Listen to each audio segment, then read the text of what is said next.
ఎప్పటికప్పుడు తాజా వార్తలను అందిస్తున్న జీకే న్యూస్ కు స్వాగతం.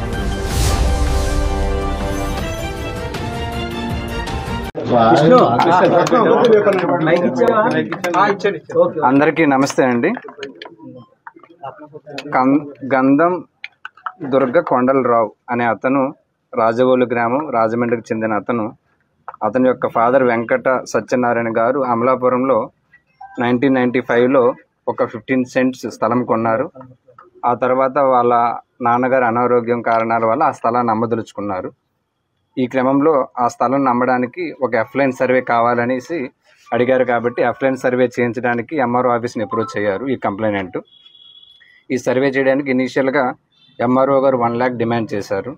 తర్వాత ఏదైతే 1 lakh కాకుండా డాటా ఎంట్రీ ఆపరేటర్ అయిన రాము ద్వారా అది 50,000కి సెటిల్ చేశారు.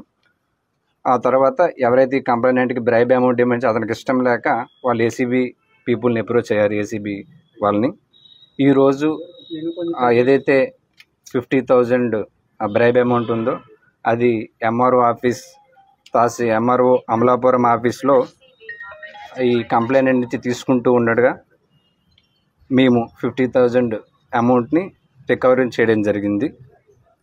రికవరీ చేసిన తర్వాత ఎవరైతే తహసీల్దార్ ఉన్నారో అశోక్ ప్రసాద్, అదేవిధంగా డాటా ఎంట్రీ ఆపరేటర్ అయిన రామును కూడా మేము కస్టడీలోకి తీసుకున్నాం.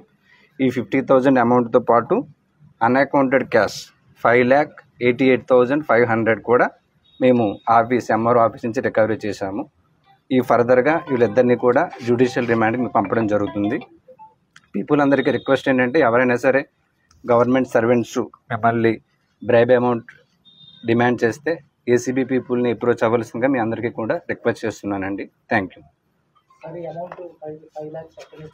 అది అన్అకౌంటెడ్ క్యాష్ ఆఫీస్ నుంచి రికవరీ చేయడం జరిగింది. అది ఎలా వచ్చింది అవన్నీ కూడా మేము ఐడెంటిఫై చేస్తామన్నమాట. టోటల్గా మాకు ఈరోజు ఈ trap amount 50,000 and unaccounted cash 5,88,500 ఈ రెండు కూడా మేము రికవరీ చేయడం జరిగిందండి. టోటల్ 6,38,500. Thank you.